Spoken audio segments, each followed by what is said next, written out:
Okay, hello everybody. My name is Liane Zinki.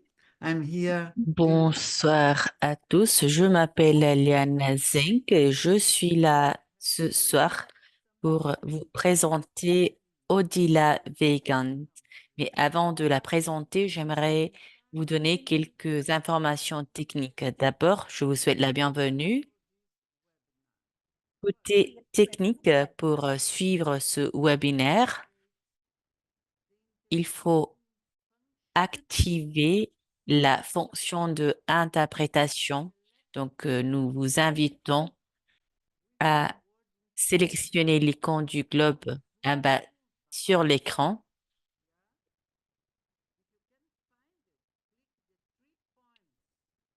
et vous sélectionnez la langue. Si vous ne voyez pas l'icône du monde, vous pouvez cliquer sur les trois petits points en bas sur l'écran pour aller trouver la fonction de interprétation et après, vous sélectionnez l'icône du monde pour choisir la langue désirée. Si vous désirez poser des questions à la rapporteuse, vous pouvez utiliser la section questions-réponses en bas sur l'écran de Zoom. Je vous invite à écrire les questions en italien ou en anglais. Utilisez le chat uniquement pour des questions techniques et pour les salutations. J'espère que vous avez tout bien compris. S'il y a d'autres questions, n'hésitez pas à intervenir en utilisant la fonction questions-réponses dans le chat. Donc, je m'arrête là. Je vous présente Odila Vegan qui travaille et habite à Sao Paulo. Elle est psychologue. Elle a un doctorat en psychologie clinique. Elle est membre de l'IBA depuis 2015.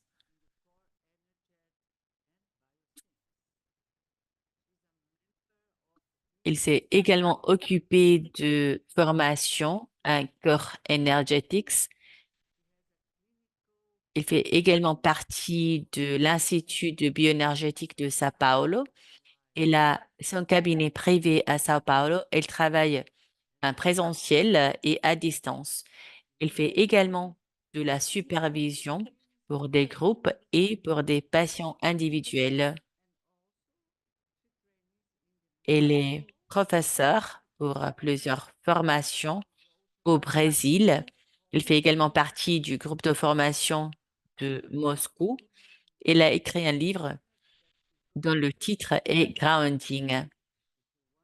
Elle va présenter pendant 90 minutes et ensuite nous allons tenir une session questions-réponses avec une durée de 30 minutes.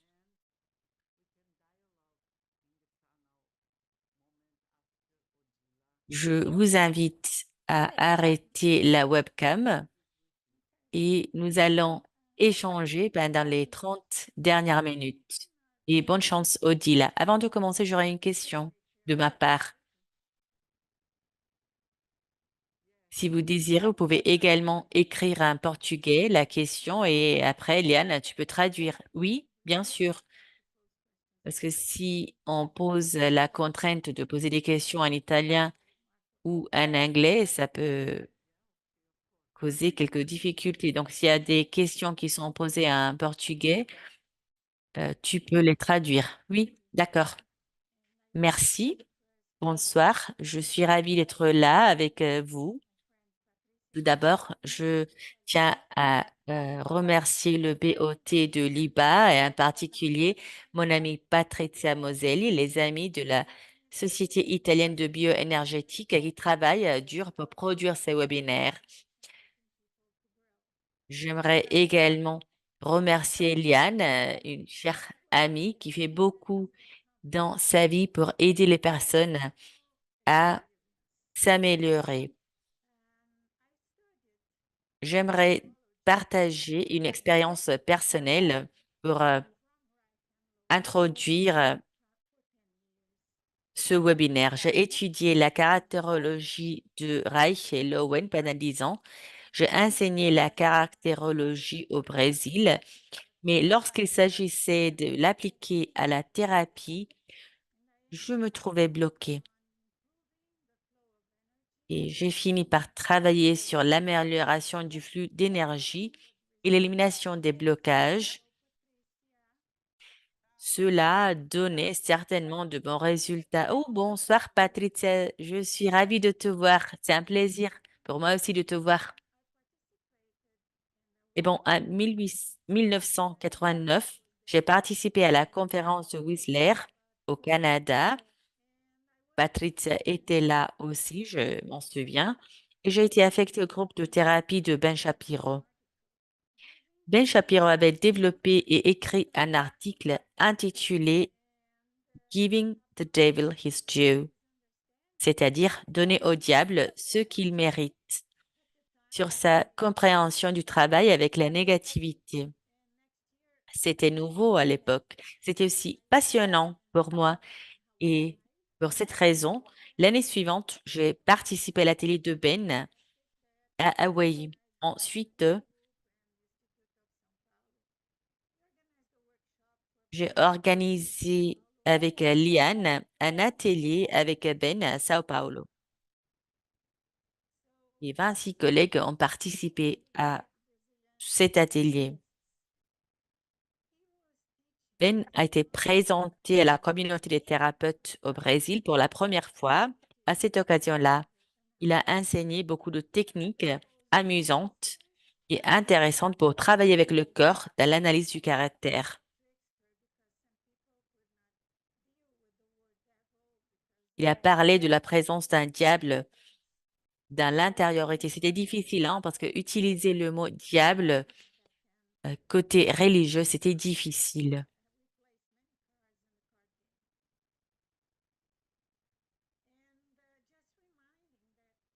Et enfin, il a choisi un autre mot qui remplaçait le mot diable. Reich aussi avait parlé de ça. Il avait dit que l'armature chronique représente le diable et la pensée du diable doit être contrastée. Ensuite, Shapiro a exploré l'idée de céder à ça dans le corps humain et surtout dans l'abdomen, dans la source de la vie. C'est la première source de nourrisson.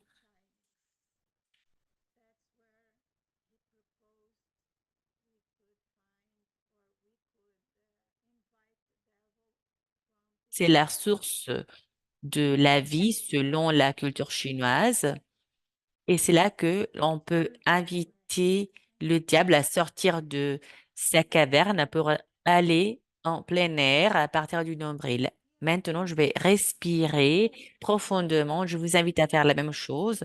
Donc, l'idée du diable dans notre corps est une idée qui peut effrayer, qui peut inquiéter, mais il pensait que le diable avait l'intention de nous protéger. Cette idée peut être aussi considérée avec de l'humorisme pour rencontrer cette figure.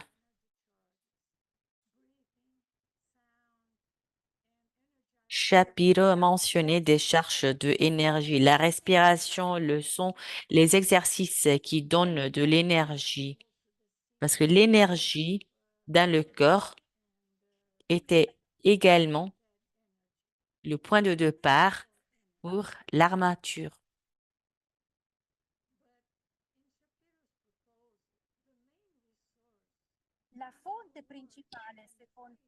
Selon Shapiro, la source la principale étaient les mots et les phrases que le thérapeute suggérait pour exprimer le secret lié à la négativité et même la malice qui doit être accompagnée à l'extérieur, avec laquelle il faut jouer, qu'il faut apprécier au lieu de éliminer. Bon, cela était à titre introductif. Donc, je voulais parler du sujet résistance et négativité qui fait l'objet de ce webinaire. J'aimerais aussi présenter un peu d'histoire. En 1914, c'est Freud qui a parlé de résistance et transfert.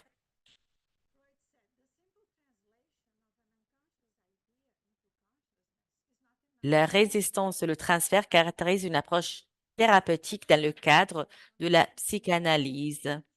Le travail analytique, selon Freud, dépendait de l'élimination de la résistance et de la gestion du transfert. Bon, éliminer la résistance, est le point clé.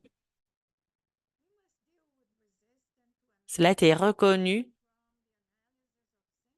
comme un élément important lié à la résistance à l'analyse, aux symptômes, à la personnalité. Avec Freud, on passe des symptômes au caractère. Ensuite, Reich a organisé les défenses sous forme de schémas qui combinent des traits corporels et psychiques. C'est sa contribution la plus importante à la psychologie psychosomatique. Ces schémas sont à l'origine de l'analyse caractérielle, les caractères étant considérés plutôt comme des résistances que comme des résiliences. Alors, je prends un cœur, une petite pause, un cœur, une respiration. Et maintenant, je vais présenter des diapos pour mieux organiser ma présentation. Alors, je vais partager mon écran.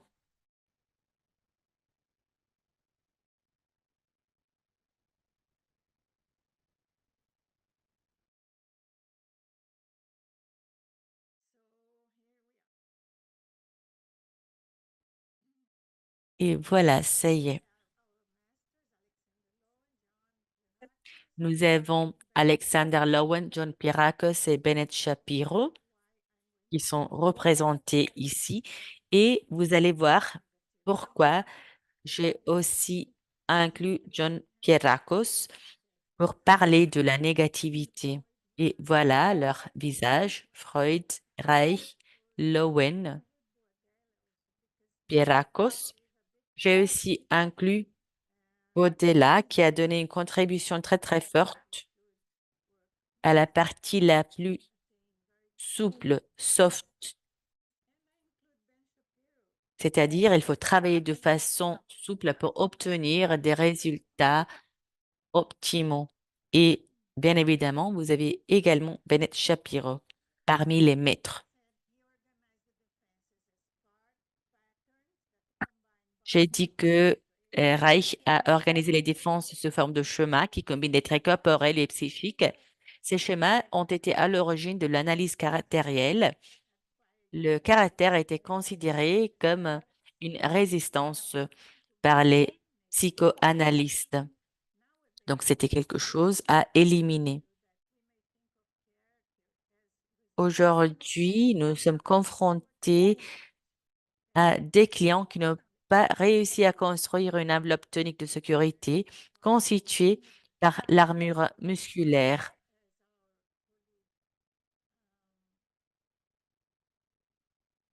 Les collègues qui m'ont précédé ont aussi mentionné ce principe.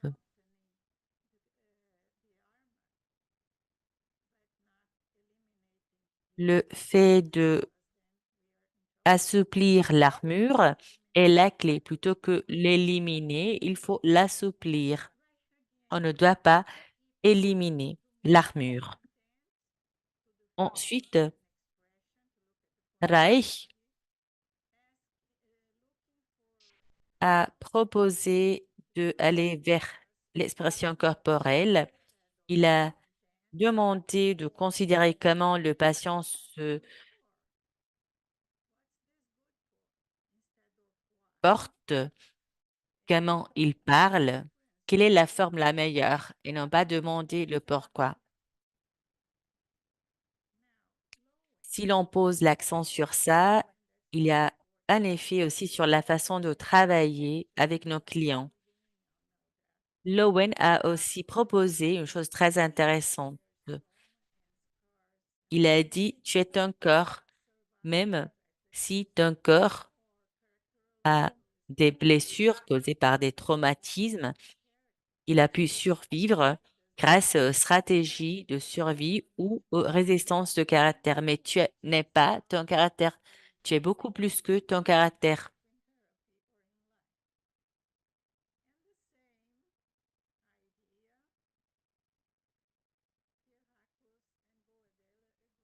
La même idée a été aussi répétée par Boadella et Pierrac. C'est l'essence qui définit une personne et non pas la structure de son caractère. Le caractère est une couverture de l'essence. Il s'agit d'un être humain dont le fonctionnement fait faillite. Il est important de rappeler que le fonctionnement de la structure du caractère aujourd'hui n'est pas suffisamment efficace. Et donc, la beauté sera révélée par la thérapie. J'aimerais aussi rappeler que le mot résistance est utilisé dans plusieurs secteurs aujourd'hui. Vous avez de la résistance dans la politique ou dans le secteur social. Par exemple, on parle de la résistance française pendant la Deuxième Guerre mondiale, la Seconde Guerre mondiale, pardon. Donc, on a parlé de la résistance pour définir une période. Après, il y a eu également des mouvements en faveur de changements politiques et sociaux, de féminisme, des minorités et après la résistance contre les inégalités sociales, la violence domestique et le racisme. Tout cela peut faire partie de la psychothérapie. Mais malgré cela, pendant cette conversation avec vous aujourd'hui, j'aimerais mettre de côté l'idée de résistance dans ce cas-là et je vais me focaliser plutôt sur un sens personnel de la résistance par rapport à la thérapie au changement. J'ai mentionné auparavant l'armure du caractère et les expériences de vie, y inclut les souvenirs. Donc, en psychothérapie, la résistance doit être considérée selon la subjectivité, l'organisation du caractère, le contexte social, culturel et de genre, les psychodynamiques passées, présentes et le transfert. Tout est inclus dans le concept de résistance.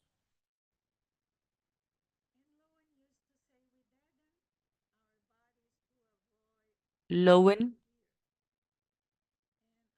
dit, pour éviter des peurs, nous calmons nos corps et après, nous allons trouver de l'accélération pour éviter la mort. Il s'agit d'une situation très fréquente. Donc, l'excitation, l'accélération doivent remplacer les relations pour éviter la mort.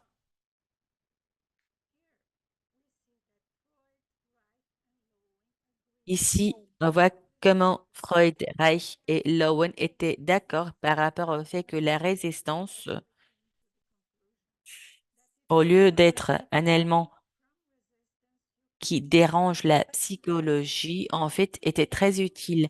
À partir de la résistance, on peut obtenir des diagnostics, mais aussi des hypothèses de diagnostic et on peut également imaginer quelle est la structure de la personnalité qui est cachée derrière la résistance.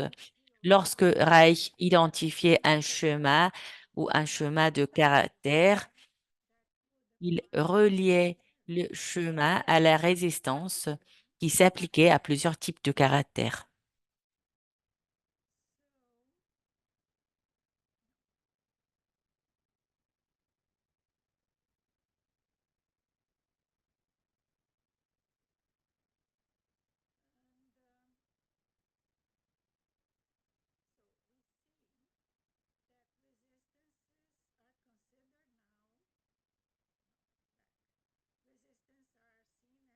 Les résistances sont considérées comme des mécanismes de survie.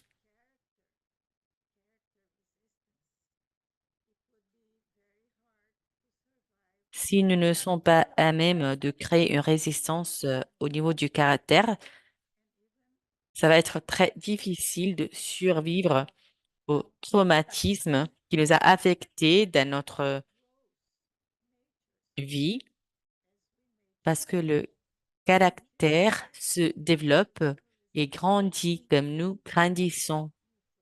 Cela va créer de nouvelles résistances et de nouveaux caractères. La conscience de la résistance est nécessaire. La conscience observe comment la résistance se présente dans le corps à travers les expressions du visage, la voix, les contractions, les symptômes, la respiration. Mais la résistance s'oppose à quoi? Qu'est-ce qu'on doit protéger? Et comment est-ce que la résistance s'exprime au niveau du corps, au niveau de la voix et de tout ce que nous observons? En plus, il faut se poser la question, quel est le plaisir secondaire, le plaisir secret qui est caché derrière la résistance? Et on voit encore une fois le personnage que j'ai mentionné au début, le voilà. Il y a un peu de malice, de secret, de plaisir, mais quelle est la peur derrière la résistance? Il y a plusieurs types de peur. Il peut y avoir des traumatismes importants.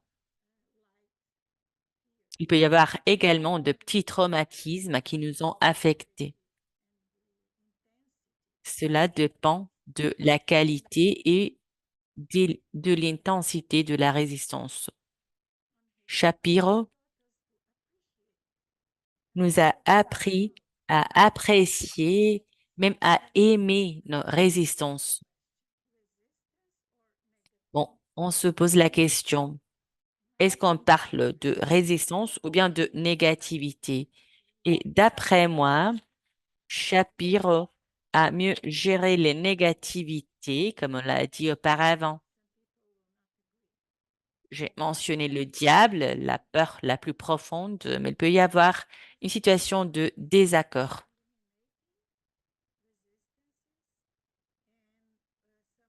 Il y a une différence entre éliminer les résistances et non pas les éliminer. Quelqu'un nous a appris qu'il est possible d'éliminer les résistances. Les résistances sont importantes, donc il faut les accueillir. Il faut également jouer avec les résistances. Ça va être très utile.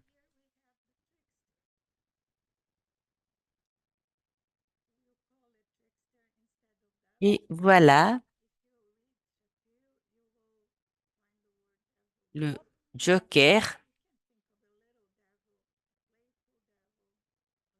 on l'avait appelé le diable. En fait, c'est un petit diable amusant, fascinant, qui joue. On a le diable dans l'enfant qui nous a protégés.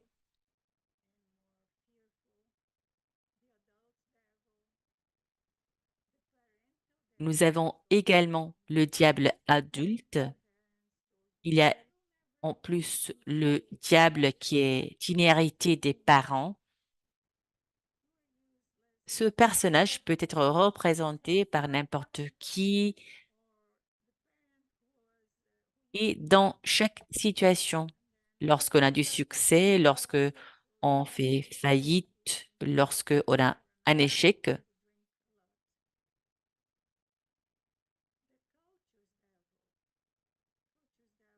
ça peut être le diable de la culture. Il s'agit d'un autre exemple. On est soumis au diable de la culture aujourd'hui parce que la culture est repanue et répandue à travers les médias sociaux. Elle est envahissante. Et après, vous avez le diable social. Il y a beaucoup de difficultés liées à l'aspect social. Par exemple, les médias nous poussent, nous encouragent à consommer à travers le diable social.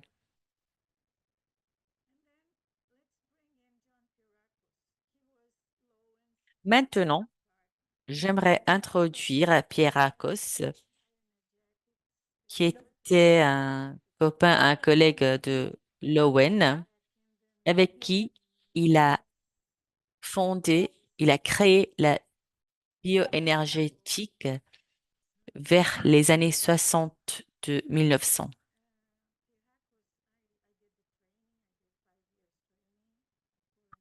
J'ai eu la chance de rencontrer Pierre Akos. J'ai participé à une formation avec lui au Brésil. Il avait organisé un cours de formation à Brasilia et l'occasion de ce cours, il avait expliqué l'importance de la négativité en psychothérapie. Il a expliqué qu'il est important d'abord de tenir compte de la négativité pour aller au-delà et pour parvenir au noyau.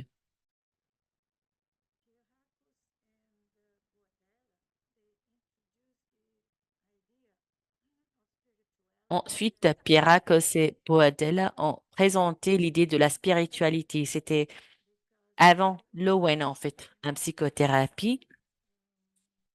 C'était juste à 1900. Je dois vérifier la date. Non, je me suis trompée. C'était peut-être 2005. Bon, en 2005, il a écrit Spirituality and the Body. C'est la date de publication de son livre, du livre de Lowen. Et après, aux années 80-90 du dernier siècle, il avait été défini comme un mystique.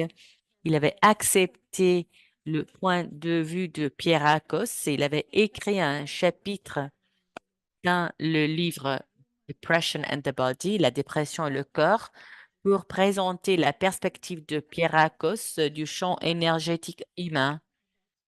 Mais il a été toujours très prudent par rapport au sujet de la spiritualité.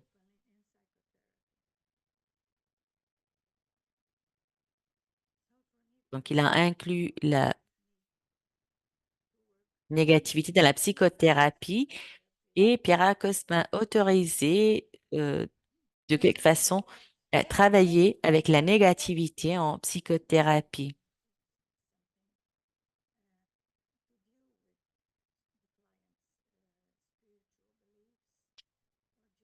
Il ne faut pas faire de la confusion entre spiritualité et religion.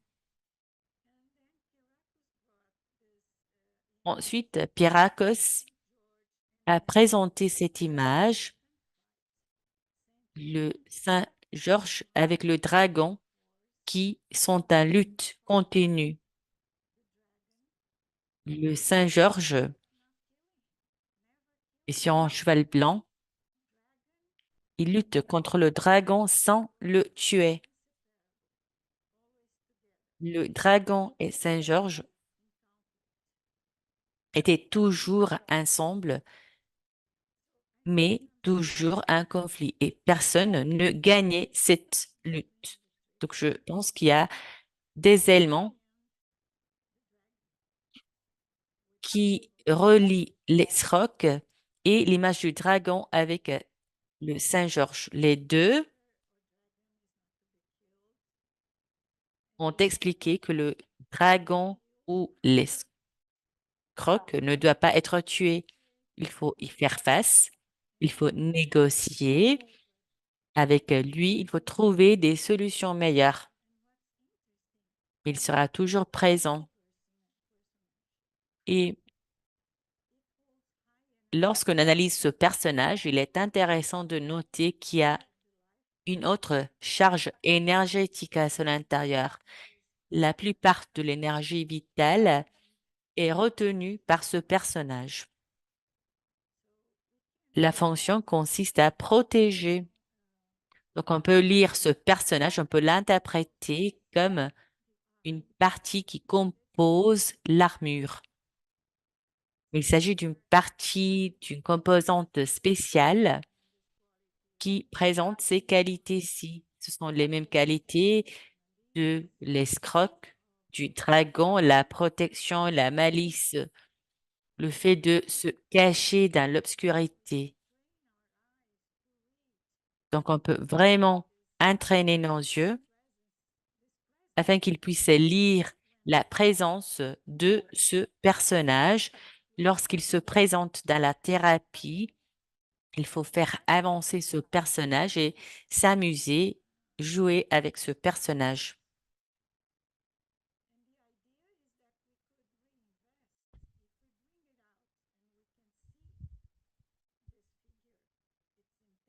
Alors, l'idée est de continuer et voir sa figure positive et donc potentier cette partie de l'ego. Alors, l'énergie investie dans le diable ou dans le dragon peut être libérée en faveur de l'amour, de la créativité, de l'autonomie, de l'auto-estime, de l'action efficace dans le monde. Et donc, nous devons en quelque sorte négocier, être assez intelligent pour arriver à échanger de l'énergie avec cette figure, car cela fait partie de l'ego. Alors, j'arriverai à comprendre que les personnes qui doivent faire face à des traumatismes préverbaux ne vont pas avoir des bienfaits d'après cette technique parce que les enfants n'auront pas cette malice, une malice qui se développe dans le temps. Et donc, ce n'est que plus tard que chaque personne pourra développer son dragon, son imposteur comme figure de protection et développer des capacités, des attitudes qui correspondent justement au dragon ou au l'imposteur. Je ne veux plus croire dans les hommes, je ne veux plus tomber amoureuse, tous les hommes vont me trahir, etc., etc. Donc, ce type de croyance, de système de croyance du dragon ou de l'imposteur, avec la fonction de protection parfois, nous sommes même heureux en croyant à ce tricheur parce que il nous fait sentir à l'abri. Donc là, il y a quelque chose qui, à l'époque, Pierrakos n'avait pas abordé jusqu'à fond, la théorie du traumatisme. Il était un médecin, mais il n'avait pas analysé le traumatisme comme on le fait aujourd'hui. Même pas Shapiro l'avait fait, car ils étaient plutôt orientés à l'intuition, tandis que aujourd'hui, nous pouvons nous focaliser sur les racines des résistances. Et donc, on va trouver un type de traumatisme d'où va dériver une réponse de blocage en tant que conséquence du traumatisme qui est à l'origine des résistances. D'accord? Lorsqu'on aborde un traumatisme primaire et les traumatismes successifs, les résistances sont vues en tant que mécanisme de survie. Car tout cela est ressenti comme quelque chose de vrai. Si je vais lâcher, je ne vais pas survivre. Pour un sujet, la vie est en danger s'il se laisse aller, s'il abandonne le mécanisme de protection qu'il a en soi. Au moment où je construis mes défenses, et au moment où j'ai bâti ce mur, ça a été un moment très important parce que autrement, je me sentais mourir à cause de cette souffrance. Et donc, la défense que j'ai construite a sauvé ma vie. Et après, cette résistance reste incorporée dans mon corps et reste là en tant que mécanisme de survie pendant toute la vie. Voilà pourquoi nous parlons de résistance structurelle, c'est-à-dire la résistance qui fait partie de notre propre structure. Et au moment où nous essayons de réaliser toute forme de changement ou de modification, voilà alors que la personne ressent sa vie menacée. Aujourd'hui, nous pouvons immédiatement songer à tout ce que nous avons appris par rapport au traitement des traumatismes. Et tout le travail corporel aussi agit sur les résistances caractérielles lorsqu'on apprend à traiter le traumatisme dans le corps et on réunit tout ce travail avec l'analyse. Et donc, on arrive à faire un type de travail au sein duquel on se sent en sécurité. Le thérapeute sent d'arriver à accompagner le patient en marchant sur un terrain plus sûr par rapport au début.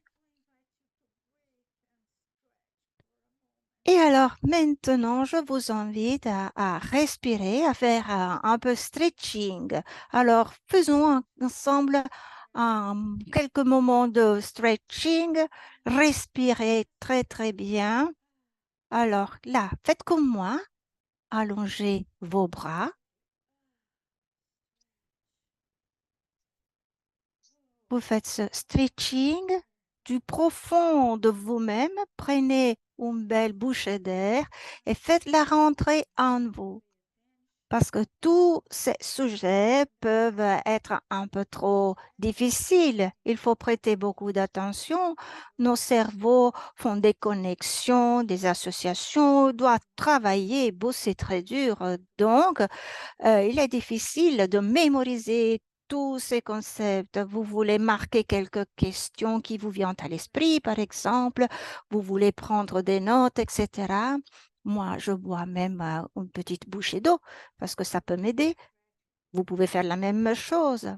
Bougez un peu, bougez vos jambes, étirez-vous, tortillez vos chevilles.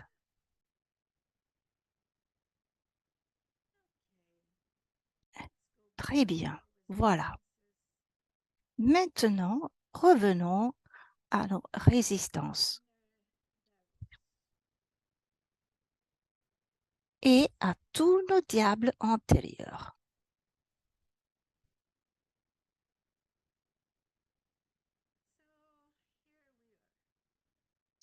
Et nous voilà. Alors maintenant, nous regardons quelle est la réponse du blocage. Songez au film où vous voyez la gazelle qui échappe à son prédateur et qui recommence à respirer de la partie plus basse de son ventre. Elle commence à trembler, à vibrer et elle est à nouveau prête à courir et à revenir à la vie. Très bien. Donc, imaginons cette belle gazelle. Revenons à notre vie, à notre vitalité même, de façon qu'on puisse avancer. Et donc, on va avancer aussi avec nos diapositives. Et alors, qu'est-ce qui se passe?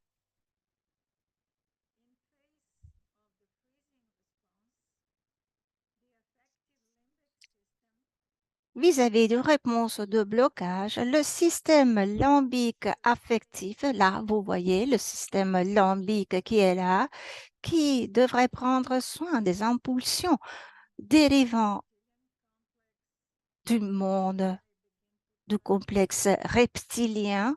Donc, si je commence à toucher des résistances, le complexe reptilien immédiatement envoie toute une série de messages au cerveau et il reste en alerte. Attention, il y a un danger.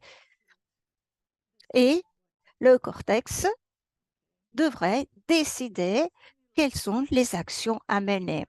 Plus précisément, le néocortex. Et si les stimulations sont excessives, s'il y en a trop, alors le système limbique n'arrive pas à interférer et donc le néocortex est attaqué par cette énorme énergie qui crée de la confusion, qui gagne du terrain dans le cerveau où il y a d'autres types de résistances qui peuvent venir se créer, telles que par exemple un relâchement de l'énergie du corps, comme le cas des évanouissements par exemple.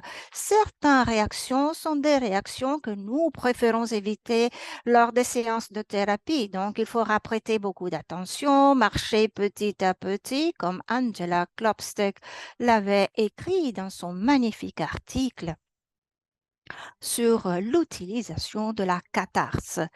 Lorsque la catharse, quand la catharse est-elle utile ou au contraire, quand faut-il prêter beaucoup d'attention à la catharse? Et maintenant, regardez bien ces images. J'espère que tout le monde connaisse déjà cette image. Lorsqu'on songe au traumatisme,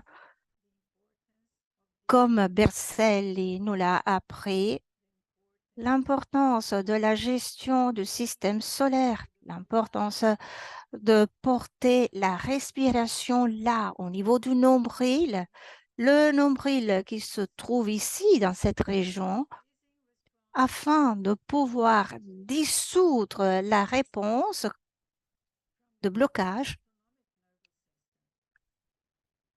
du système nerveux autonome. La réponse dorsovagale qui a lieu ici, dans cette région. Donc, tous les mouvements tels que lancer des coups de pied, avoir des vibrations. Alors, le papillon, par exemple, tout mouvement qui peut être induit afin que la respiration puisse arriver dans cette région pour faire dissoudre la réponse. Mais en même temps, il faut offrir un enracinement aux jambes et ralentir la réponse de blocage lorsqu'on propose de faire face à toute une série de mécanismes de défense et de survie. Donc, nous allons voir les résistances, une fois de plus. Nous aimons la résistance parce qu'on l'a déjà vu ça. Et nous pouvons aborder tout ça avec ce que nous avons appris à partir de Dr. Borges et les autres chercheurs qui ont travaillé avec les traumatismes, aborder les résistances du point de vue corporel et analytique. Voilà ce que nous pouvons faire et en même temps évaluer les différents niveaux de la résistance. Une résistance très précoce, structurelle, n'a pas de souvenirs liés à elle-même, c'est juste corporel, il n'y a pas de malice, il n'y a pas de négociation à ce niveau-là. C'est là que nous pouvons trouver les déficits qui doivent être comblés. Et tout cela est complètement différent par rapport à une défense narcissistique phallique.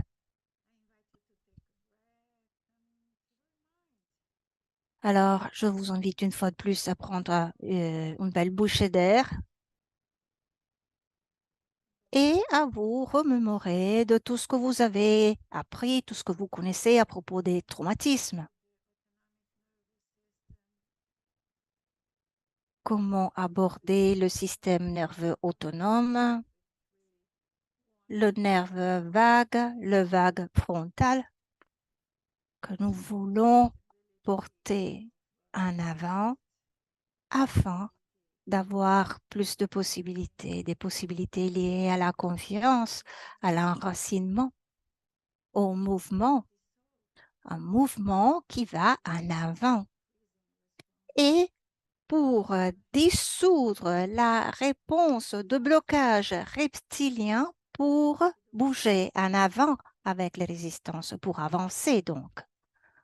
Pour avancer avec le travail sur la résistance en thérapie, soit verbale, soit corporelle, parce que même la résistance verbale, donc l'interprétation verbale, peut faire allumer la réponse de blocage, le soi-disant freezing en anglais. Alors, qu'est-ce qu'on propose? On propose de faire connaissance avec la résistance plutôt que d'avoir l'idée précédente provenant de Freud ou Reich, d'après qui il fallait dissoudre justement cette résistance et tout aurait été positif. Mais nous avons commencé à comprendre justement l'importance de l'armure de corps, du corps, car elle offre résilience, elle offre aussi la possibilité de aborder les difficultés, la frustration, de dépasser même les difficultés, les pertes qui sont inévitables au cours de nos vies. Les déceptions, les trahisons, la mort de quelqu'un. Parce que si notre armure n'est pas forte, nous risquons d'être détruits par les difficultés. Il doit y avoir évidemment des sentiments de tristesse, même de désespération liés à ces pertes. Mais si nous avons notre armure, nous pouvons avancer après quelque temps. L'idée, justement, est tout d'abord que dans le cœur de thérapeute, il faut faire amitié avec la résistance et puis faire le contre-transfert, c'est-à-dire comment mon patient touche mes cordes, le patient comment il touche ma sensibilité, mon transfert. C'est un peu comme le diable de ma maman. Cette patiente utilise les mêmes mots qu'utilisait le diable de ma maman. Et voilà le problème que nous devons aborder en phase de supervision. Comment puis-je faire des amitiés avec la résistance de mon patient? Comment puis-je apprécier cette résistance de façon à pouvoir offrir des informations et en même temps obtenir des informations de cette résistance? L'idée est de essayer de créer un jeu où nous sommes partenaires, compagnons qui jouent dans la même équipe ou une équipe qui veut atteindre un objectif commun. Essayons donc d'éviter la position de confrontation ouverte. Oui, d'accord, il faut affronter et se confronter, mais en même temps, j'ai toujours ma main qui doit supporter mon patient, pour le supporter, le guider dans sa peur, peur qui peut s'avérer même mortelle, la peur qu'on touche ensemble durant le travail qu'on fait ensemble.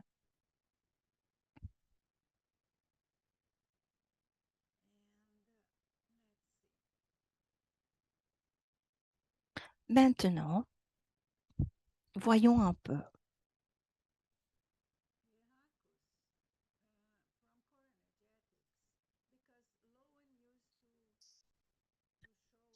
Pierakos, l'énergétique du noyau. Excusez-moi, je voulais une autre diapo parce que je voulais d'abord vous montrer le schéma de Lowen. Le voilà. D'habitude, Lowen nous montrait ce schéma-là, exactement celui-ci, pour représenter le système de l'armure.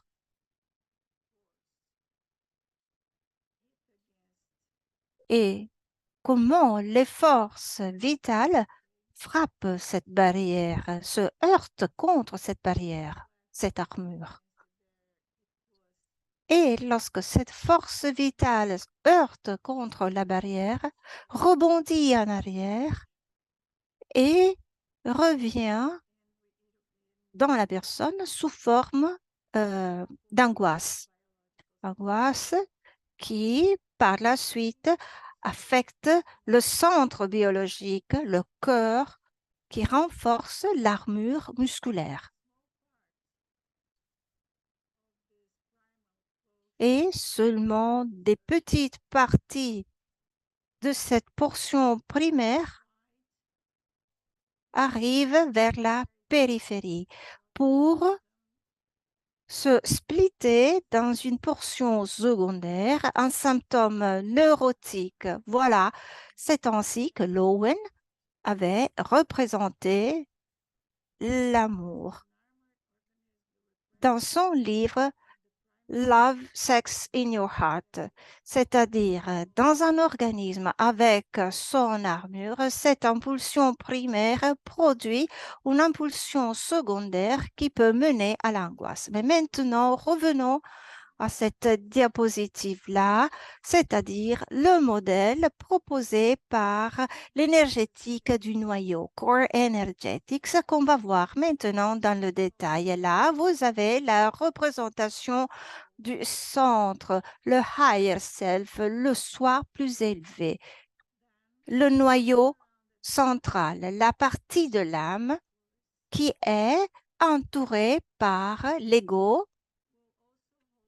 Et cet ego-là, là, vous voyez, il y a toutes les qualités, la spiritualité, l'amour, le plaisir, l'extase, l'intelligence, le pouvoir, la volonté, donc toutes les qualités de l'ego.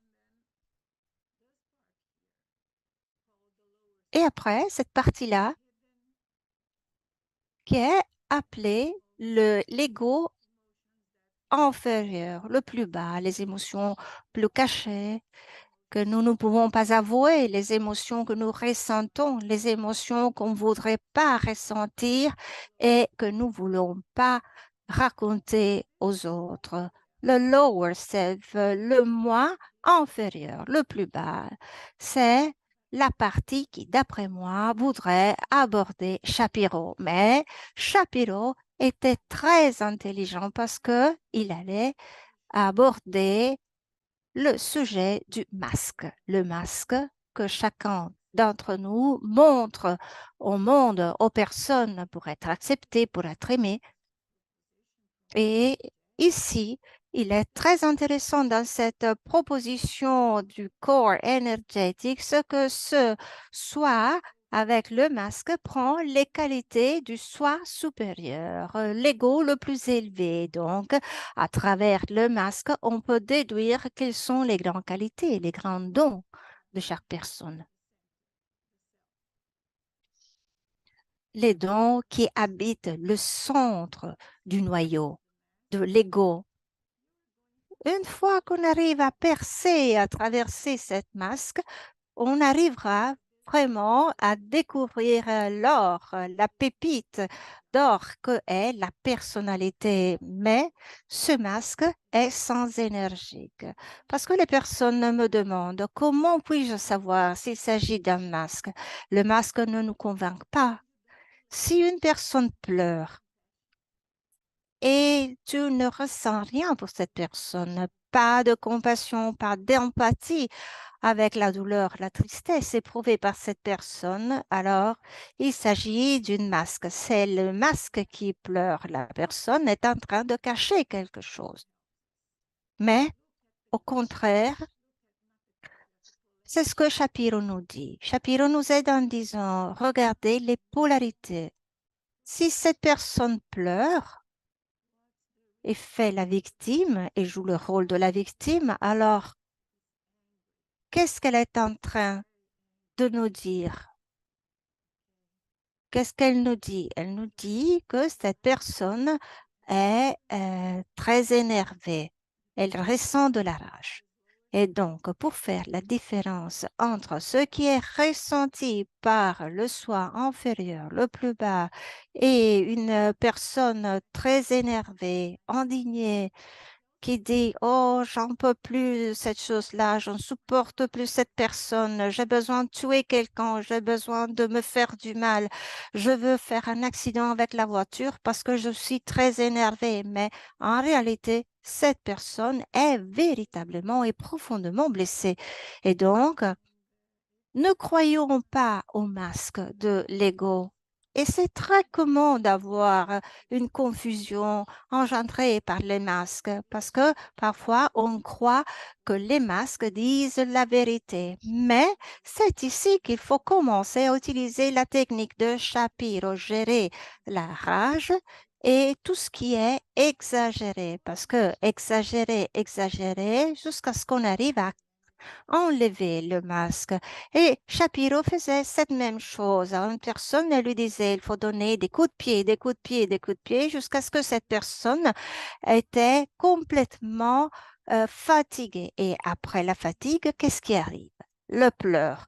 Donc, cette personne arrivait à traverser le masque et arrivait aux véritables émotions, les sentiments qui étaient cachés par le masque. Et je crois alors que cette carte puisse être très utile, surtout pour les thérapeutes, afin d'arriver à reconnaître et ressentir que ça va quand je n'arrive pas à être euh, en synchronie avec les émotions éprouvées par mon patient. Mais cette émotion, je peux l'énergiser parce que je veux chercher ce que peut faire ressortir cette énergie.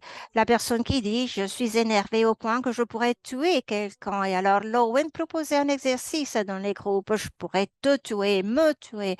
Et alors, il faut hurler tout ça. Et il faut même grincer les dents et montrer toute cette rage, montrer les points. Parce que tu peux dire à cette personne, je pourrais te tuer, mais c'est l'émotion du masque. Et alors, la personne derrière ce masque, qui est?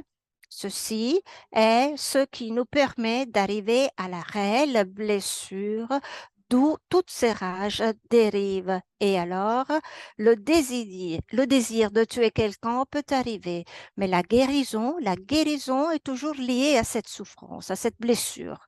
Et la rage doit être exposée, déchargée de quelque manière. Nous devons la reconnaître, nous devons la valider même. Voilà, ça, c'est ce que je voulais vous montrer. Et je crois que c'est une contribution vraiment très importante qui nous permet de faire une distinction entre l'énergie du masque de l'ego et comment nous, le thérapeute, nous recevons cette énergie.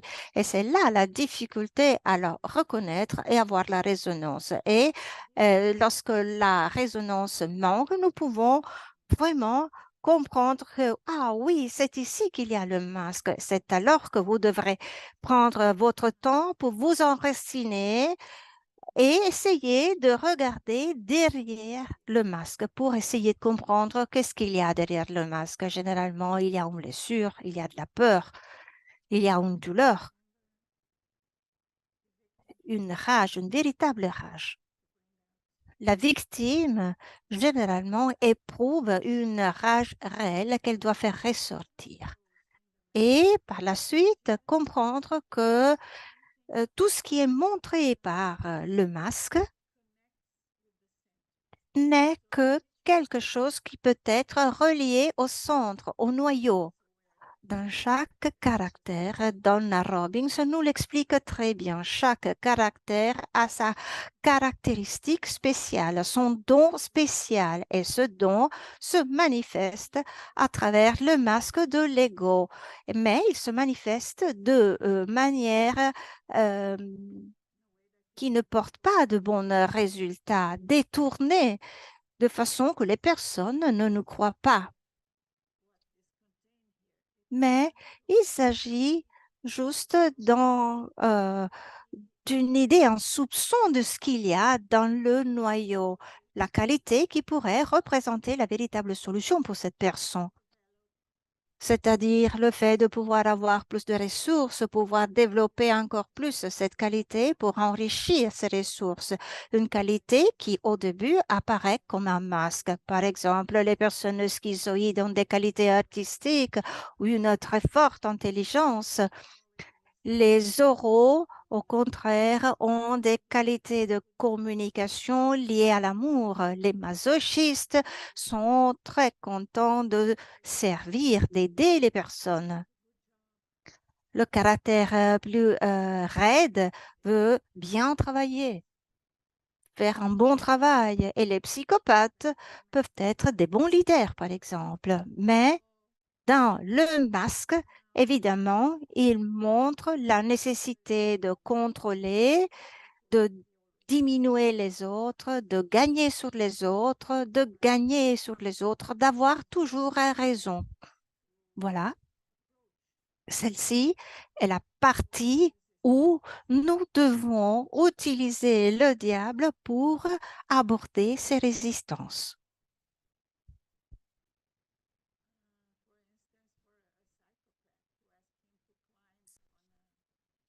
Par exemple,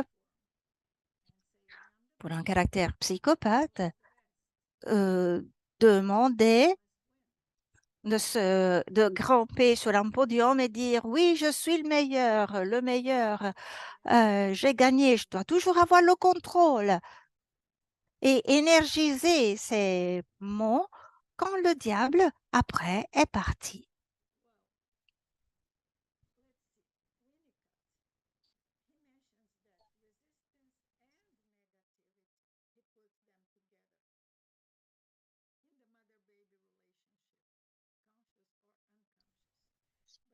Winnicott a parlé de ça dans la relation consciente entre mère et enfant. Il a parlé de la résistance. Imaginons donc qu'est-ce que une résistance, qu'est-ce que la négativité. La mère peut être très fatiguée, elle peut dire j'en peux plus, mon bébé il pleure toute la nuit, j'en peux plus. C'est une négativité. Parce qu'enfin, la mère va se lever, va prendre l'enfant, le bébé, elle va le tenir, mais elle a ressenti cette négativité. Elle aurait voulu ne pas être là et non pas écouter son bébé pleurer. La résistance est beaucoup plus profonde. Ce sont des mères qui commencent une thérapie ou qui sont à l'hôpital et qui disent, j'ai dû demander à ma belle-mère de prendre le bébé et de le garder parce que j'avais vraiment l'impulsion à le jeter de la fenêtre. Il s'agit d'un élément, d'un aspect sérieux qui est lié vraiment à un traumatisme important. C'est différent par rapport à la petite négativité dont je parlais. C'est une négativité légère. Les deux peuvent coexister dans la relation entre mère et enfant, mais avec des modes différents. De l'autre côté, Donald Winnicott a également attiré notre attention sur la négativité de l'enfant en tant que habilité de créer et de détruire. Le rôle du jeu dans l'élaboration de la négativité a aussi été théorétisé. Par exemple, un enfant âgé de 2 ans ou 3 ans qui dit toujours non. Est-ce que tu veux le biscuit? Il répond toujours non, même si il aimerait avoir le biscuit. Au début, il doit toujours répondre non. Et peut-être elle prend le biscuit et le jette au sol parce qu'il est en train de explorer, de décider ce qu'il désire. Il est en train de gérer l'ambivalence.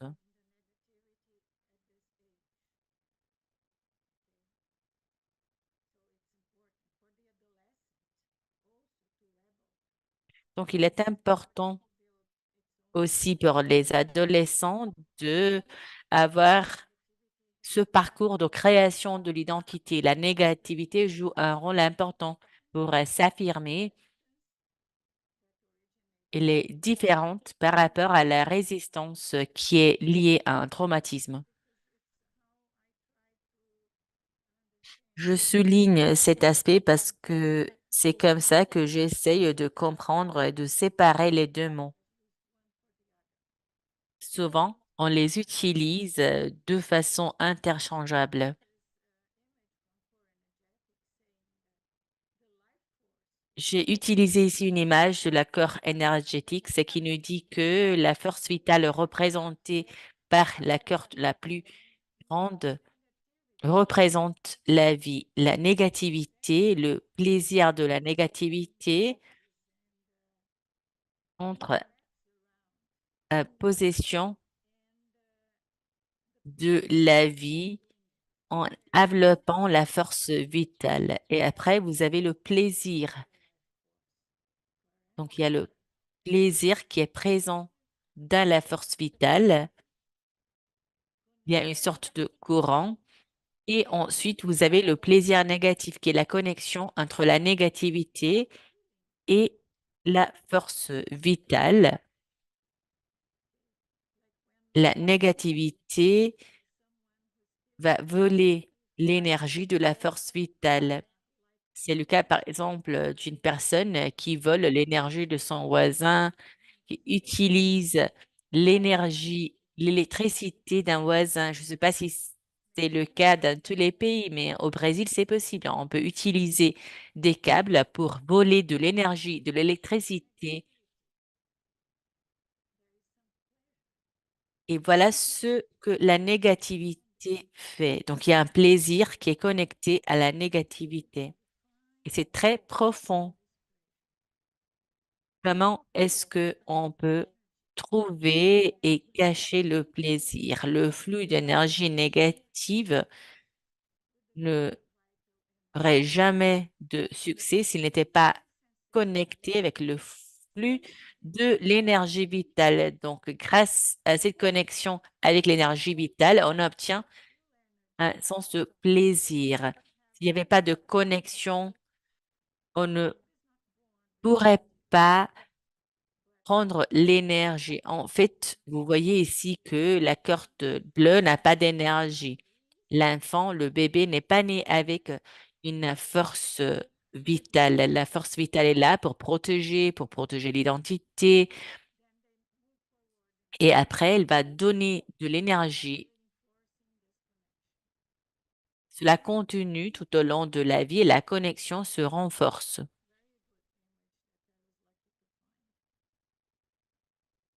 Cette image explique très bien, j'ai eu de la chance à la trouver parce qu'elle explique très bien le principe. Et après, on a dit que cette dynamique implique un plaisir et ça fonctionne. Donc, on a la tendance à répéter la même dynamique.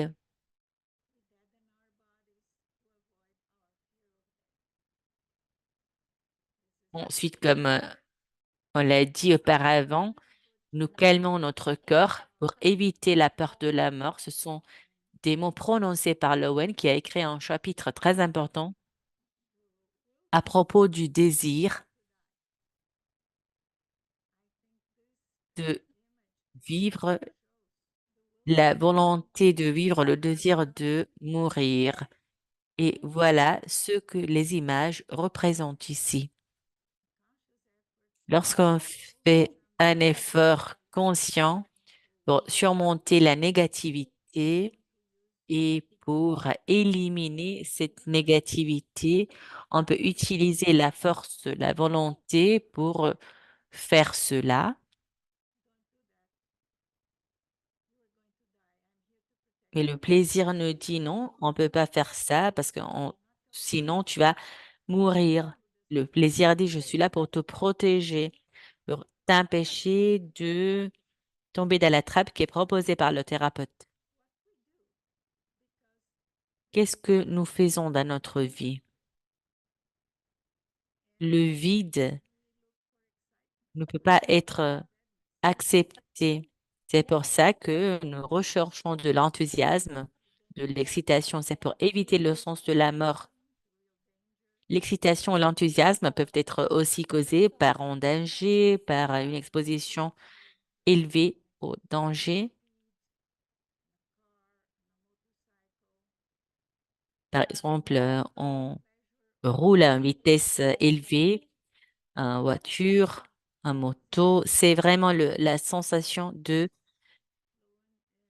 apprécier le danger. C'est l'excitation qui nous permet d'éviter le sens de la mort. Dans ses livres, Lowen décrit l'histoire d'un patient qui grimpait dans les montagnes et qui appréciait vraiment les sensations de danger liées à cette expérience. Mais c'est une sorte de sensation d'excitation qui nous fait prévenir, empêcher la mort. Donc, c'était le cas des escalades, par exemple.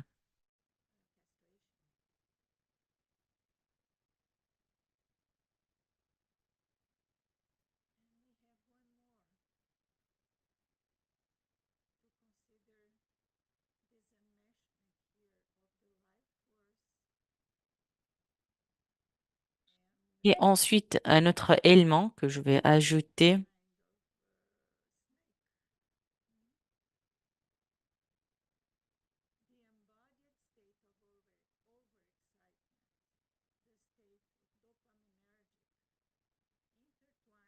l'état de hyperexcitation, l'état dopaminergique se connecte avec la force vitale. On les ressent comme s'ils étaient la même chose. On ne comprend pas la différence.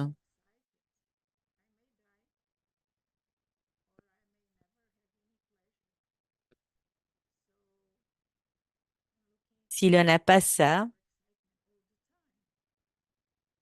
on pourrait mourir. C'est pour ça qu'on essaie toujours de trouver l'hyperexcitation.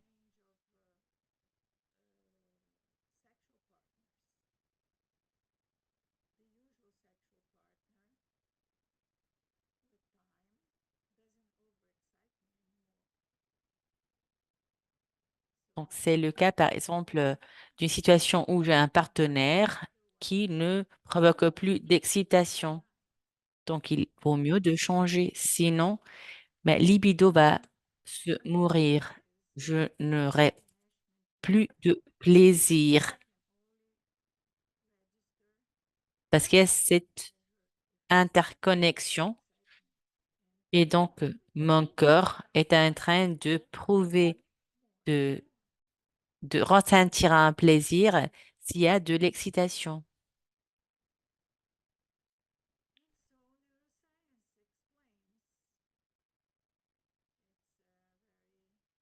Les neurosciences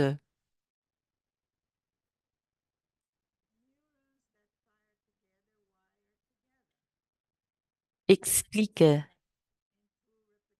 un concept clé. Les neurones se câblent ensemble et à travers la répétition, le cerveau est câblé, il acquiert une structure.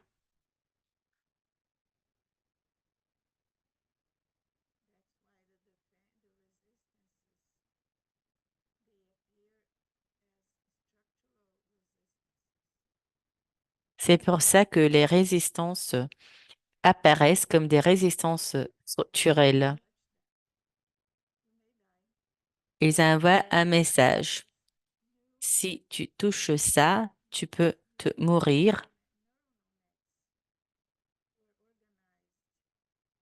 De nouveaux réseaux de neurones sont organisés grâce à cette organisation que nous avons ici. Mais il faut toujours rappeler que lorsqu'on est des petits enfants, avant l'âge de 3 ans et demi, les enfants ne sont pas à même d'organiser la négativité comme Shapiro le proposait, c'est-à-dire selon des principes de malice. C'est là que on commence à voir les enfants jouer, dire des blagues. On voit qu'il y a un petit plaisir diabolique.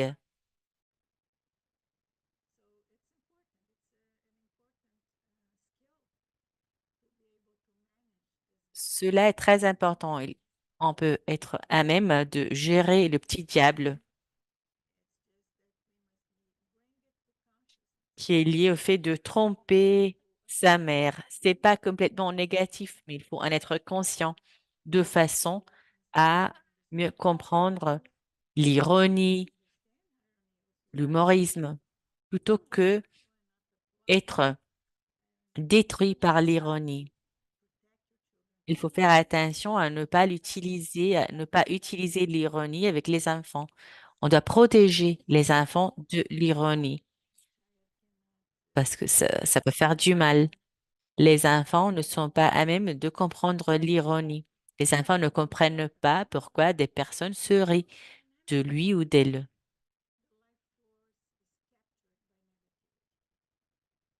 La force vitale est capturée par la négativité.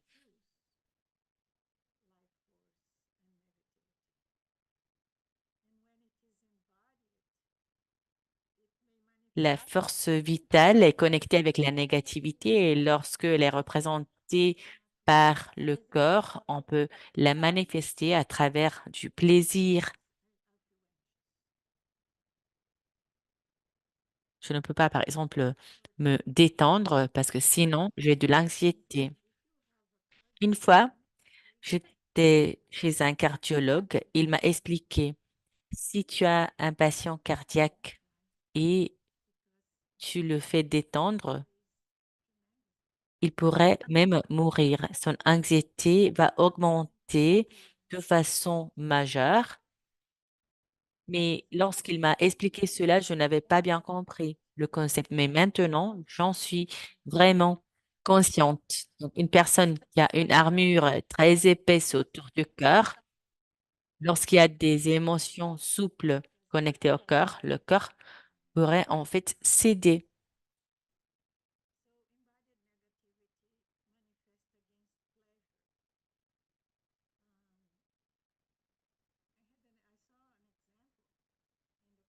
J'ai aussi vu un exemple dans la formation de corps Energetics.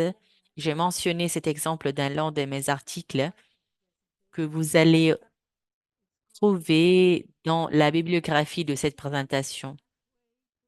Le titre est Negativity, the Pathway to its Access. Avant la thérapie, la patiente avait l'idée qu'elle n'allait jamais trouver la personne, le partenaire avec qui vivre sa vie. Elle avait déjà eu 3 relations qui n'avaient pas abouti à en succès. Il avait toujours attiré euh, de mauvaises personnes, mais à l'époque, elle avait trouvé une personne gentille, une personne qu'il aimait, et cela était important. Il l'aimait, il désirait la marier, mais elle ne pouvait pas accepter ça, elle ne pouvait pas y croire. Si elle acceptait et si elle tombait amoureuse de lui,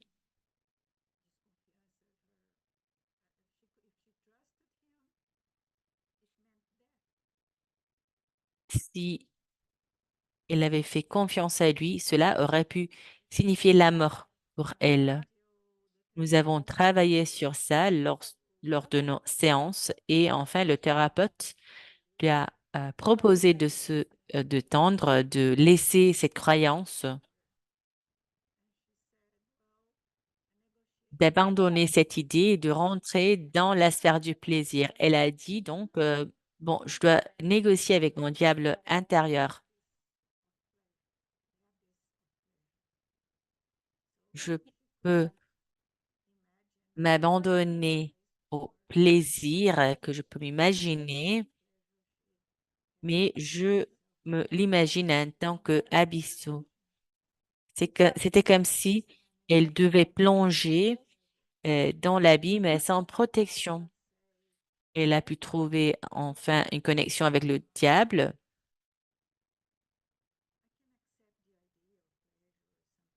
Et enfin, elle a pu dire, bon, je peux accepter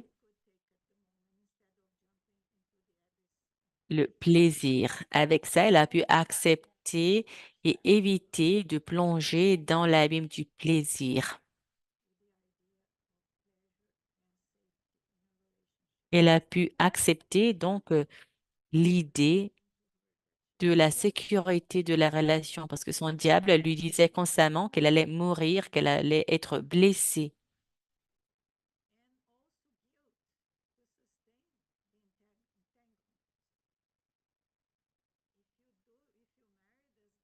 Et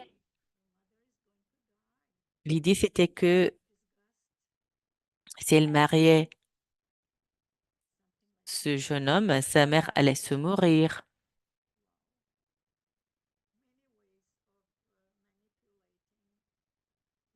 Il y a plusieurs façons de manipuler le diable en faveur du diable parental en utilisant le sens de culpabilité.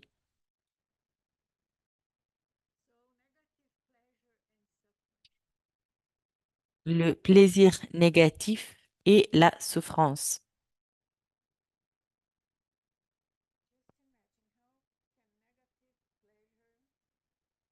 De quoi s'agit-il? Bon, essayons de comprendre comment le plaisir négatif va de pair avec la souffrance. Nous associons l'excitation négative avec le plaisir. Un cas de rejet, je suis plus forte. Donc, je préfère croire que je ne serai jamais aimée, mais je ne peux pas permettre de me sentir vulnérable. Le fait d'être aimé et réceptif me rend vulnérable. Je me sens dans les mains de l'autre. L'autre peut faire n'importe quoi. Il pourra également me blesser et je serai impuissant. Donc, il vaut mieux d'être tout seul. Il vaut mieux de ne pas prendre de risques. Je préfère croire que je ne serai jamais aimé. Le problème est que cela arrive parce qu'il s'agit de perspectives qui deviennent vraies parce que je vais vraiment attirer, sélectionner la personne qui va créer avec moi ce type de relation.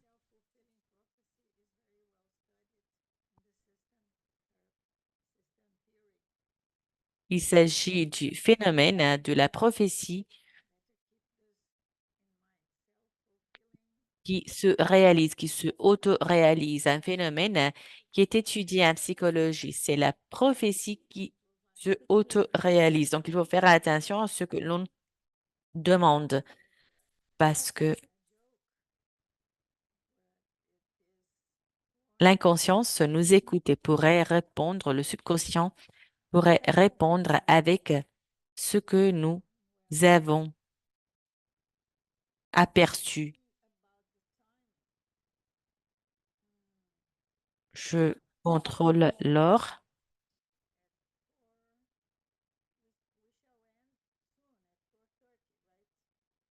Si je ne me trompe pas, je vais m'arrêter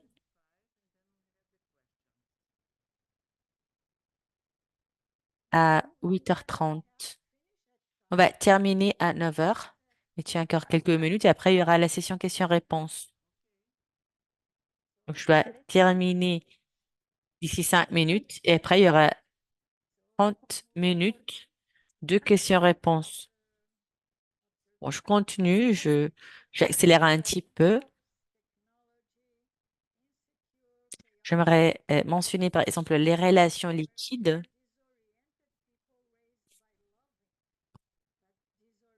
La résistance due à un attachement chaotique hein, sur les personnes désorientées et la résistance qui est liée sur moi. On pourra en discuter pendant les questions. Il s'agit du résultat non seulement des parents et de l'éducation des parents, mais aussi des médias. Donc, il faut vraiment approfondir cet aspect. Et enfin, j'ai une dernière représentation. Peut-être vous êtes d'accord ou pas, mais selon ma perspective, on peut définir comme résistance les défenses du caractère structurel. C'est la défense la plus profonde qui menace notre vie.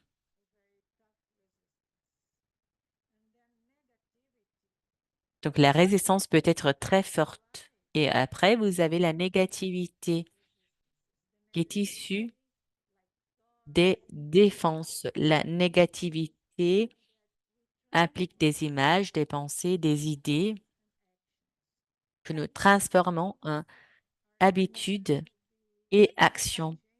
Les négativités peuvent être changées, éliminées à travers la malice, à travers le travail du diable, à travers l'escroc, le dragon. Les négativités ont ce rôle de protection. C'est comme s'il s'agissait d'une couverture. Bon, réfléchissons par exemple à une personne qui a sa propre armure. L'armure le protège et à partir de cette armure, une idée se présente. Cette idée devient une partie de la vie et obtient de l'énergie à partir de la force vitale.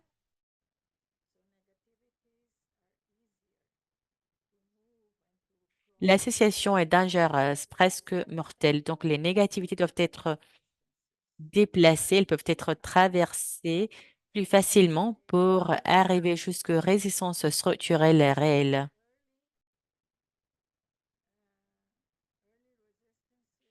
Et enfin, une toute dernière réflexion, les résistances précoces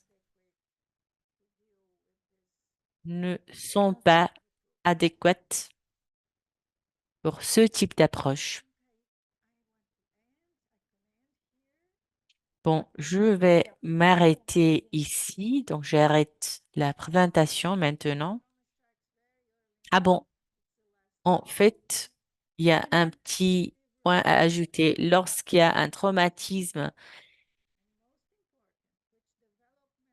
dans les premières années de la vie, dans l'enfance, quelles sont les fonctions d'évolution qui doivent être complétées, achevées, quels sont les déficits dont on doit tenir compte dans l'avenir. Les déficits précoces doivent être pris en compte.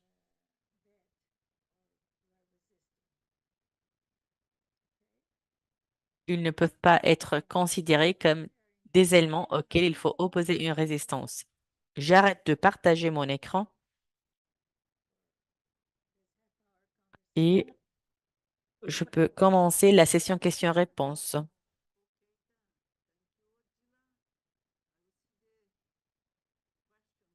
Merci beaucoup, Odila, pour ta présentation. Il y a déjà des questions pour toi.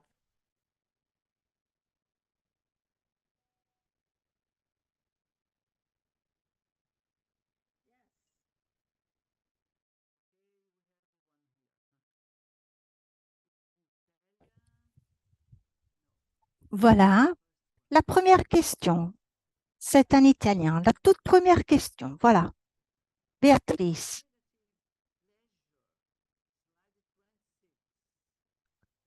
le plaisir négatif, et je me réfère à la diapo 6, est-il un plaisir en soi? Le plaisir négatif, est-il un plaisir en soi pour la diapo 6? Je m'excuse, je n'ai pas entendu. Est-ce que tu peux répéter, s'il te plaît? Alors, le plaisir négatif est-il un plaisir en soi? Est-ce qu'il a une finalité positive ou S'agit-il plutôt d'envie de mort? Le plaisir négatif, d'accord, oui, j'ai compris, la diapo 26.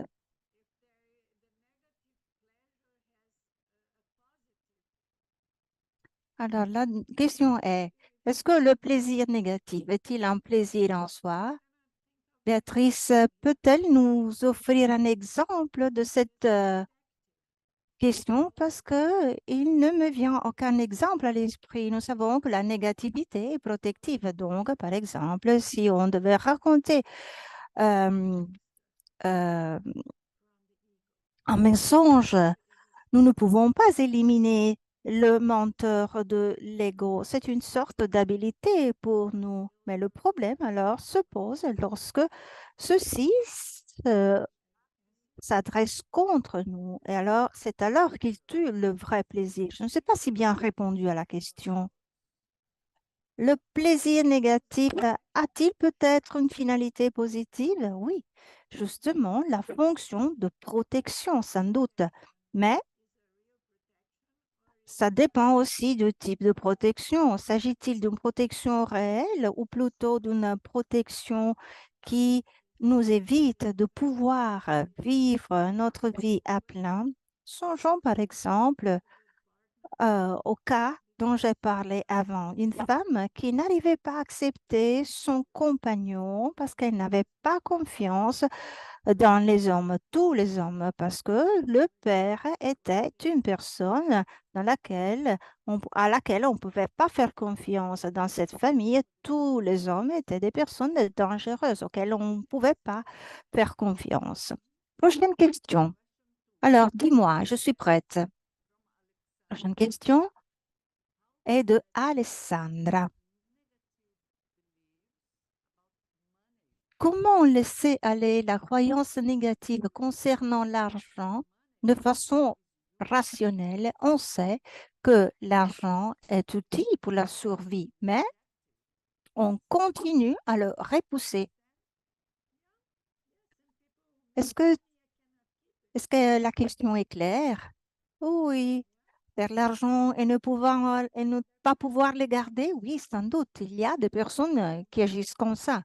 Mais pour d'autres personnes, l'argent signifie sécurité, donc ils doivent continuer à faire de l'argent sans le dépenser. Ceci est très commun, c'est un thème complexe car en réalité, on rentre dans le domaine de la survie. Avoir de l'argent dans notre société est lié à la survie, oui, c'est ça. C'est une vérité. Et quand je rencontre des familles, par exemple les familles des immigrés, les familles de ceux qui sont immigrés depuis 2 générations, encore aujourd'hui, maintiennent cette idée de pauvreté, c'est-à-dire qu'il faut économiser, économiser, on ne peut pas dépenser, on ne peut pas éprouver du plaisir en dépensant de l'argent parce que si on éprouve du plaisir, on est menacé. On menace la sécurité de la personne et la sécurité de la famille. Mais les générations d'aujourd'hui ne sont pas tout à fait d'accord avec ça. Voilà pourquoi il y a une certaine confusion, parce que pour la génération passée, c'est une idée à laquelle il faut rester ancré. Et je peux dire que, en partie, cela est vrai, mais pas si vrai que ça. Dépenser de l'argent, voyager, cela ne signifie pas mourir de faim parce qu'on dépense toutes ces économies, mais en effet, ce n'est pas facile de trouver un équilibre.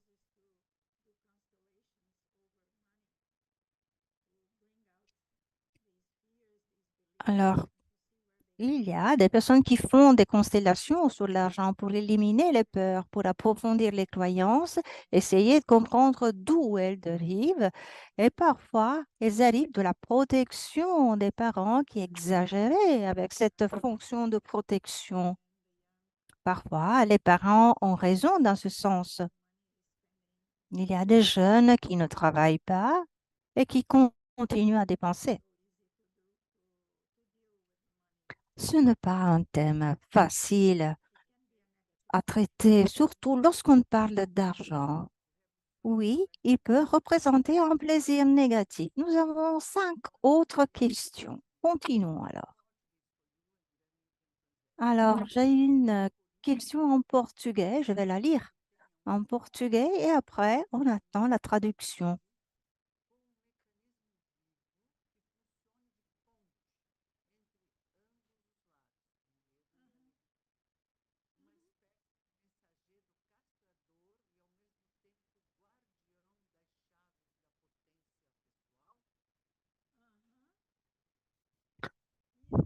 On s'excuse, mais on attend la traduction en anglais de la question portugaise. Maintenant, il y a la traduction. Ça concerne l'imposteur. La question se fait, je crois, en film. Joker,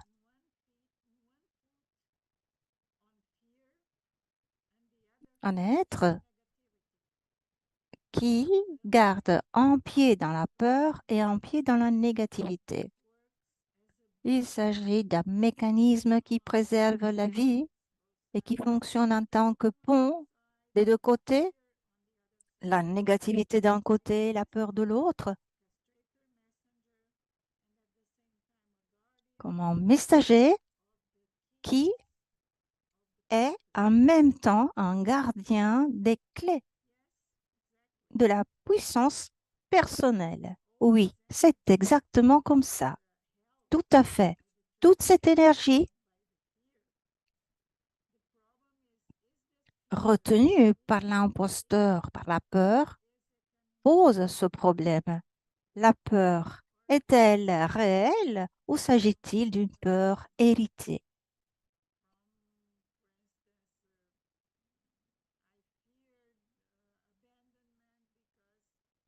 Ou par exemple, j'ai peur de l'abandon car généralement ma mère oubliait de venir me chercher à l'école, par exemple.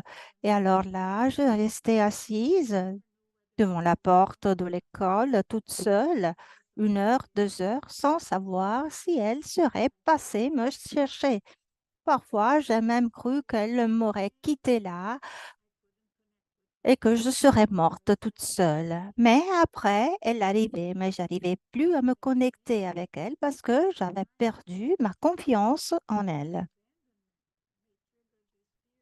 N'importe quel indice, quel signal d'abandon redéclenche la peur d'un abandon qui peut porter à la mort, un abandon qui peut me mener à une morte en solitude. Donc, dans ce cas, l'imposteur, le joker, peut me protéger contre toute possibilité d'abandon. Je pourrais devenir une personne jalouse, une personne qui contrôle le partenaire, par exemple. Merci. Maintenant, nous avons une question qui a été posée par Flaminia. Quelle est la meilleure stratégie pour éviter la réalisation de la prophétie que s'auto-réalise? Quelle est la meilleure stratégie pour éviter la réalisation de la prophétie que se auto-réalise? Tout d'abord, il faut comprendre que moi-même, je suis un imposteur pour moi-même. Une autre modalité est de donner énergie à la prophétie que s'auto-réalise, mais que je ne veux pas qu'elle se réalise. Donc, si alimente mon énergie en la convoitant vers cette énergie, ça veut dire que je vais créer un champ énergétique qui va attirer tout ce qui est présent dans ce champ de manière très intense. Et donc, si, entre guillemets, je plante cette croyance, c'est-à-dire tous les hommes vont me blesser, alors l'imposteur, que va-t-il faire? Il va me protéger contre les relations avec ces hommes. Donc, il vaudra mieux rester seul. Merci. Très bien. Prochaine question. Elisa. Oh, qu'il est beau, finalement, je te vois. J'avais l'impression d'être toute seule, mais finalement, maintenant, je vois aussi ton visage. Je ne me sens plus seule. Merci, merci pour ta apparition. Merci pour être sortie de ta caverne. J'avais peur à rester ici toute seule. Et en plus, on est toutes les deux en rouge ce soir. Très bien. Maintenant, nous avons une question de Elisa de l'Italie. Alors, quel est le type d'approche que nous pouvons utiliser avec les résistances précoces? Résistance précoce, tu as dit? Oui.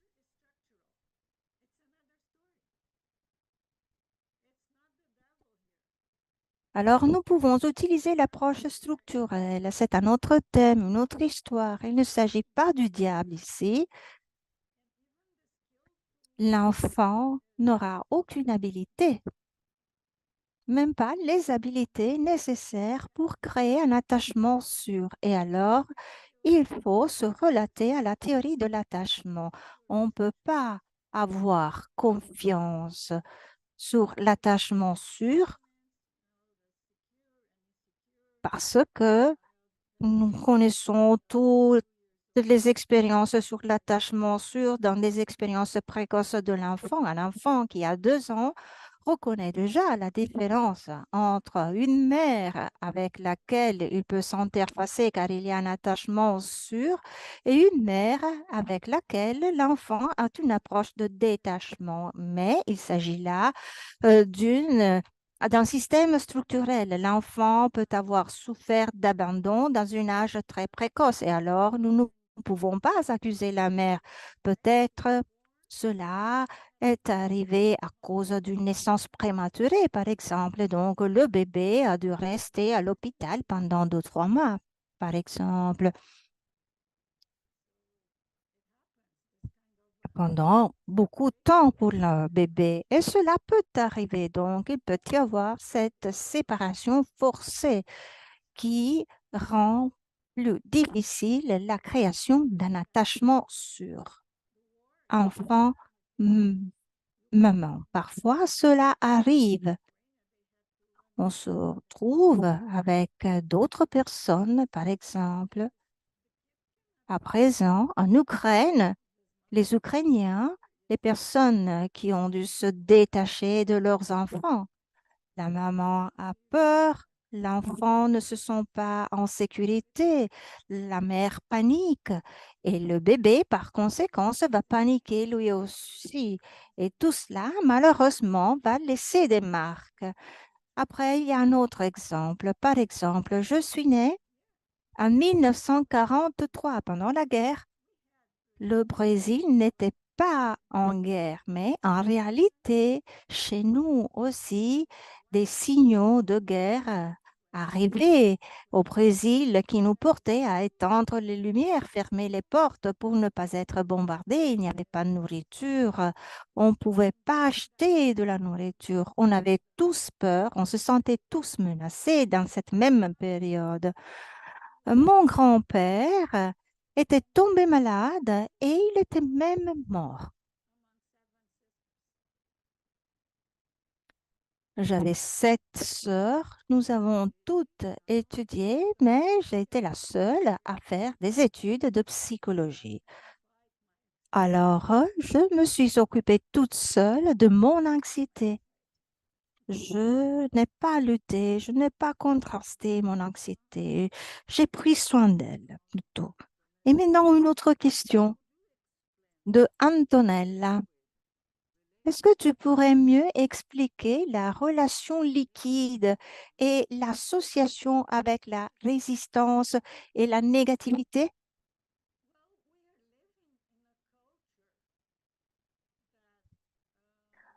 Dans la culture dans laquelle nous vivons aujourd'hui,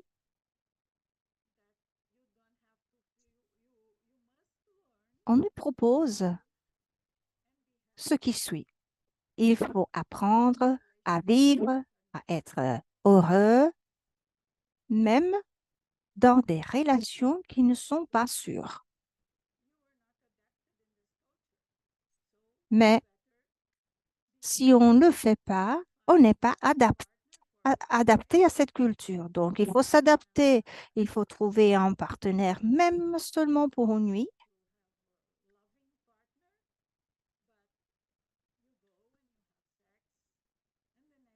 Tu n'as pas de relation sexuelle avec cette personne parce que tu voudrais en réalité une relation avec un partenaire à aimer et tu voudrais faire l'amour, pas simplement du sexe. Mais au contraire, tu vas avec cette personne, tu fais du sexe, tu restes là, tu attends qu'elle t'appelle, mais cette personne ne t'appelle pas. Mais c'est naturel, il faut comprendre l'autre personne.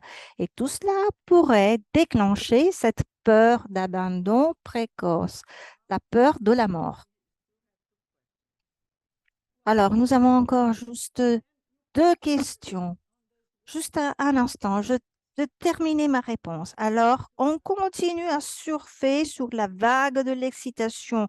Il faut le faire encore demain après demain parce que tu es en train de surfer sur la vague de l'excitation pour ne pas couler dans la trappe de l'abandon.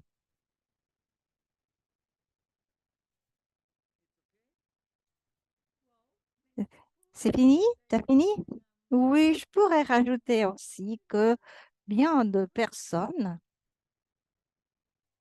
pourraient dire que je suis une conservatrice, stupide, je suis une personne âgée. Oui, d'accord, c'est comme ça.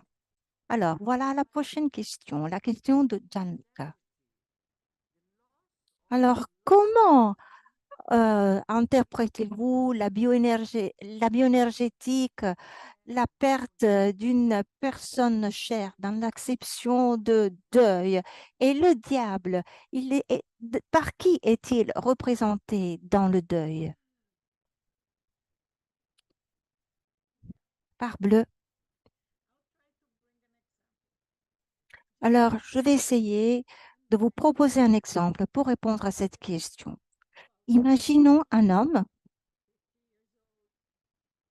qui a plus ou moins entre 40 et 50 ans, qui n'est jamais allé d'accord avec son papa. Ils n'ont jamais vraiment parlé.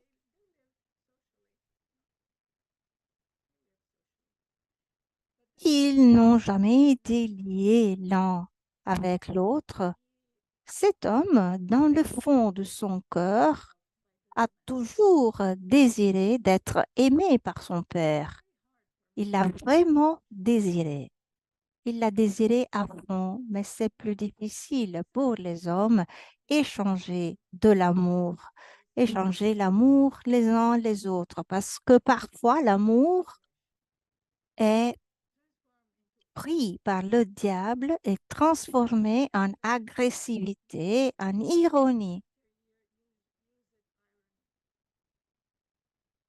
Et alors, il y a des pères qui utilisent l'ironie avec les enfants en tant que moyen de communication. L'intention était de communiquer.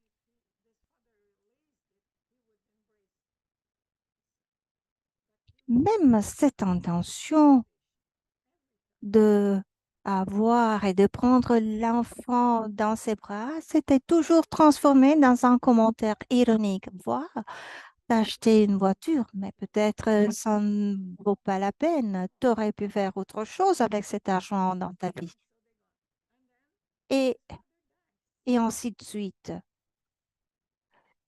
Voilà les conversations typiques entre père et fils. Mais un jour, le père meurt et le fils ne sait pas comment élaborer son deuil, comment élaborer sa perte.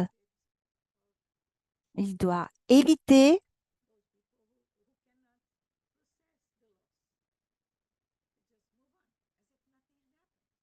parce qu'il fait partie du groupe de personnes qui n'arrivent pas à élaborer la perte. Et il continue comme si rien ce n'était, comme si rien n'était pas arrivé. Et il pourrait y avoir par la suite aussi des problèmes de santé.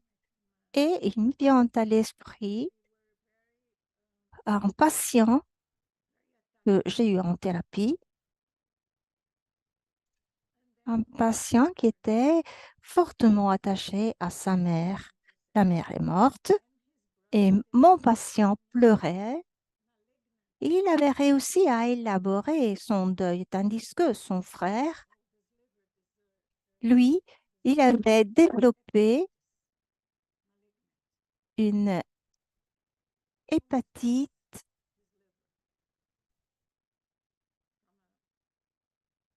très grave et il avait perdu la fonctionnalité de son foie en très peu de temps. C'était une hépatite mortelle. Donc, cette incapacité s'est transformée dans une attaque contre le corps. Le deuil non élaboré s'est transformé dans une attaque contre le corps. Oui, ceci peut arriver. Ça peut arriver que si la rage est trop retenue, non exprimée, quand quelqu'un meurt, cela peut arriver. C'est Freud même qui nous l'a dit. Il faut tout d'abord qu'il y ait de la rage. Après, la rage est niée, elle est là. La rage, parce que tu n'aurais pas dû me quitter. Un mari qui meurt trop tôt à cause d'un accident de la route, par exemple, et la femme dit, tu n'aurais pas dû me quitter. Comment ça se fait que cela est arrivé? Que puis-je faire maintenant? Que puis-je faire avec les enfants? Tu ne devais pas me le faire. Tu ne devais pas me faire ça. Nous avons juste une autre question de la part de Giorgio. Peux-tu nous dire quelque chose sur la masque du thérapeute en thérapie? Eh oui, quelle belle image. Deux masques ensemble qui s'adorent entre elles. Elles jouent, elles trouvent du plaisir entre elles. Elles s'adorent, on peut même dire. On le voit, on voit ça. Lorsqu'on fait des supervisions en présence, on voit le masque du thérapeute, le masque du patient. Le thérapeute veut jouer le rôle de la bonne maman.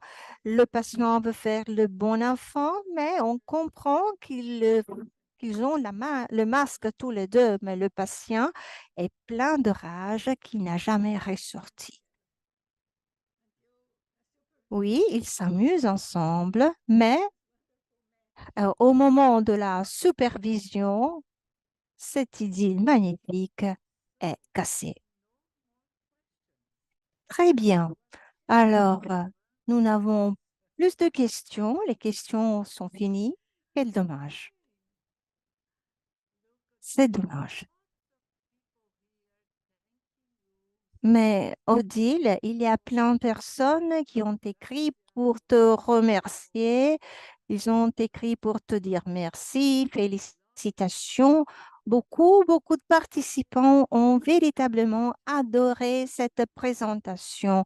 Et moi aussi, j'ai beaucoup apprécié ta présentation, magnifique. J'ai beaucoup apprécié surtout comment tu as abordé la négativité, la résistance, une nouvelle modalité qui me semble vraiment très belle.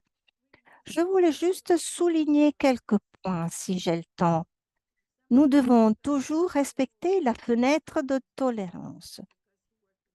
Une chose que Shapiro parfois a mis en doute parce qu'il travaillait avec une forte énergie. On peut jouer un peu avec le diable de manière joyeuse, amourable, gaie, pour le faire ressortir. Si on crée syntonie avec ce diable, ça marche. Et comme Shapiro le disait, le thérapeute doit éduquer son propre diable pour être à même de se syntoniser avec le diable du patient, de façon qu'ils puissent jouer ensemble et pour porter et utiliser les mots corrects pour exposer la négativité. Et la négativité et la résistance sont entremêlées entre elles. Parfois, on fait beaucoup de confusion. Ce n'est pas facile de séparer ces deux concepts. Négativité et résistance. Merci Odile et bonsoir Patricia. Tu as été avec nous tout le temps, n'est-ce pas? Oui, j'ai beaucoup apprécié ta présentation. Beaucoup de gens ont vraiment rejoui de ta présentation. Comme Liane l'a dit, ça a été un véritable plaisir de t'écouter. Je peux vous envoyer toute la bibliographie et je te l'enverrai, Patricia, de manière à pouvoir la partager avec tous les participants. Et les diapos aussi, oui, sans doute, je vais vous envoyer aussi les diapos. Toutes les personnes qui se sont enregistrées vont recevoir les diapositives. On est bien organisé. Je tiens aussi à remercier l'organisateur pour le support technique, pour votre contribution.